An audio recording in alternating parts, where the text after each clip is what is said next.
pupunta ng conference sa isang linggo yung asawa ko. At ang hinala ko, nagtataksilan ako ng misis ko. Can I help you? Ako yung nakabangga sa'yo kanina. Ako nang bahala. Ay,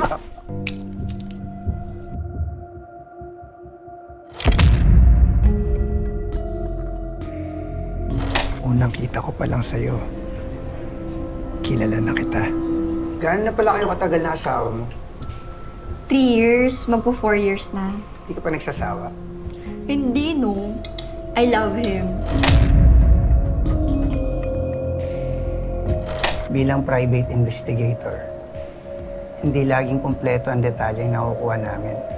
Kahit kung may kulang man, kailangan punan yun ng imaginations. Umaarte ka lang ba? Nai-imagine mo bang may iba siyang lalaki?